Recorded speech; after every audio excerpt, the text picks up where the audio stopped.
रात के लगभग 3 बजे मुंबई शांत हो चुकी थी, लेकिन एक कमरे में एक अधिकारी अभी भी जाग रहा था। उसके सामने टेबल पर कुछ तस्वीरें फैली हुई थीं, खून से सनी फर्श, जलती हुई इमारतें और कुछ मासूम चेहरों की तस्वीरें।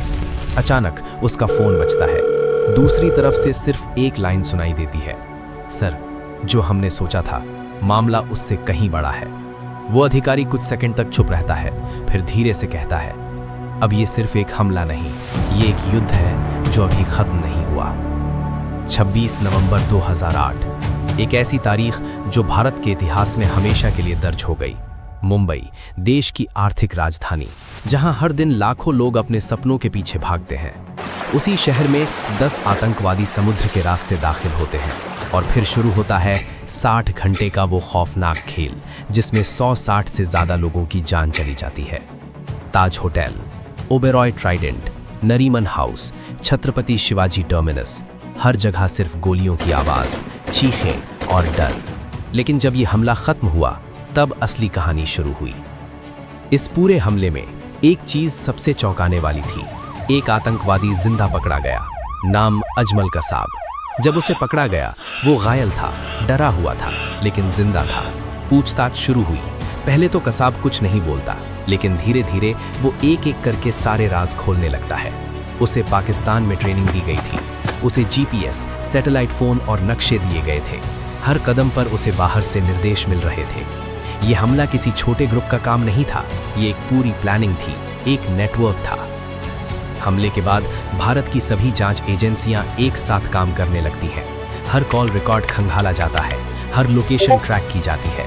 हमले के दौरान आतंकवादी लगातार फोन पर बात कर रहे थे, उन्हें लाइव निर्देश दिए जा रहे थे, इस कमरे में जाओ, इसे मारो, आग लगा दो। इन कॉल्स को ट्रैक किया गया और लोकेशन मिली पाकिस्तान। अब भारत के पास सिर्फ शक नहीं, सबूत थे।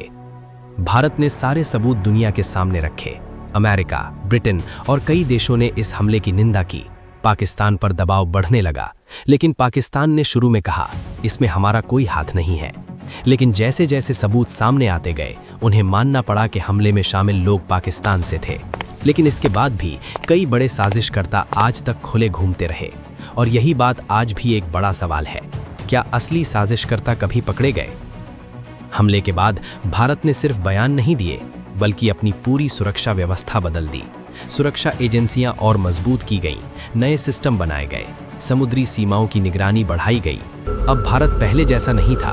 ये हमला एक चेतावनी था, जिसने देश को झकझोर कर रख दिया। अजमल कसाब का ट्रायल शुरू हुआ। हर सबूत, हर गवाही बहुत ही सावधानी से पेश की गई और आखिरकार 2010 में उसे दोषी ठहराया गया। फिर 21 नवंबर 2012 को उसे फांसी दे दी गई। लेकिन क्या इससे न्याय पूरा हो गया?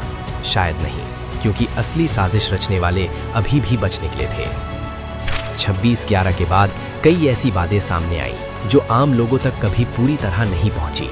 कुछ रिपोर्ट्स के अनुसार हमले से पहले कुछ इंटेलिजेंस इनपुट्स थे, लेकिन उन्हें पूरी तरह गंभीरता से नहीं लिया गया। सिस्टम में कई कमियां थीं। ये बातें आज भी सवाल बनकर खड़ी हैं। इस हमले में सिर्फ नुकसान ही नहीं हुआ, बल्कि कई ऐसे लोग सामने आए जिन्होंने अपनी जान की परवाह किए बिना दूसरों को बचाया। पुलिस ऑफिसर्स, होटल स्टाफ और आम नागरिक, इनकी बहादुरी ही वो वजह थी जिससे कई लोगों की जान बच सकी। इतने सालों बाद भी क्या सब कुछ बदल गया है? सुरक्षा बढ़ी है, तकनीक बेहतर हुई है, लेकिन खतरा पूरी तरह खत्म नहीं हुआ। आतंकवाद का चेहरा बदल गया है, लेकिन उसका मकसद वही है, डर फैलाना। तो आखिर वे सवाल यही है, क्या हम 26/11 से पूरी तरह सीख पाए, या हम सिर्फ उस दर्द को याद करके आगे बढ़ गए?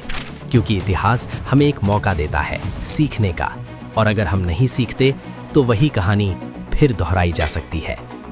उस रात मुंबई ने बहुत कुछ खोया था, लेकिन उसने एक चीज कभी नहीं खोई, उसकी हिम्मत। और शायद यही वजह है कि आज भी जब कोई पूछता है क्या 26/11 खत्म हो गया, तो जवाब आता है नहीं, वो सिर्फ एक घटना नहीं थी, वो एक सबक था जो हमें हमेशा याद रखना होगा।